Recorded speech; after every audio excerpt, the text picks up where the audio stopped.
What's up? It's Embers. Thanks for joining me today. We have another patch for Mobile Legends, and I'm sure it will infuriate a lot of people whose mains have been nerfed. This seems to happen, every couple of weeks. Obviously, Mobile Legends adjusts, tweaks some of their heroes, some of the gameplay, and every couple of weeks, people get upset. In this round, most of you, if you follow this game closely, have seen these patch notes already online.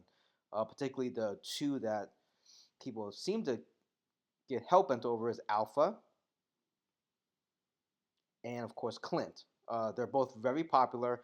Alpha, I don't know how many times Alpha has been nerfed. What, 4 or 5 times?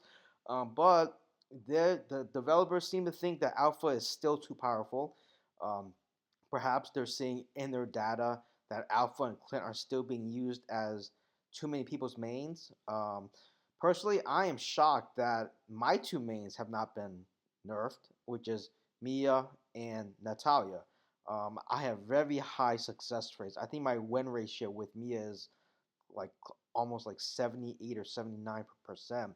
And the times I lose is because I either have like two AFKers on my team or my team just outright sucks.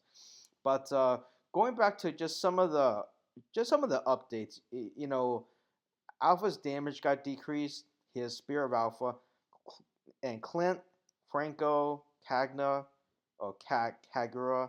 Late now, these are not all nerfs, by the way. For instance, Layla, that's really nothing. I think that's a graphics thing. Minotaur, that's a nerf, decreased by 80 points of HP. But Hayabusa increased from 10 to 14.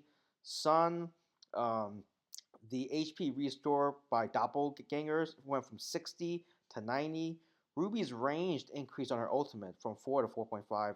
And for Freya, the basic damage of what Sacred Shield went up. So overall, again, developers do this all the time, which I personally, these small tweaks, I don't really mind. What I do mind is when they make major game changing tweaks, which is one reason why I quit Clash Royale. When Clash Royale first came out, I was all in. I loved that game, and I was really good. I think, within like a couple weeks, I was at 3,000 cups or something, and I really loved the game. But I decided to quit because they kept introducing new cards that you had to get. And if you didn't get them, you would lose. And the other thing that was frustrating was they kept tweaking so many of the cards to where you had to change your strategy. In this game, these are all minor tweaks. So yeah, it may not be the most ideal, but you can I'm sure you can still play Alpha as your main or Clint as your main if you really love those guys. And so as these announcements and patches come out, I think you just have to take it with a grain of salt and deal with them. All right, guys, thanks for watching. What do you think about the patch? Post your thoughts below. Thanks for watching.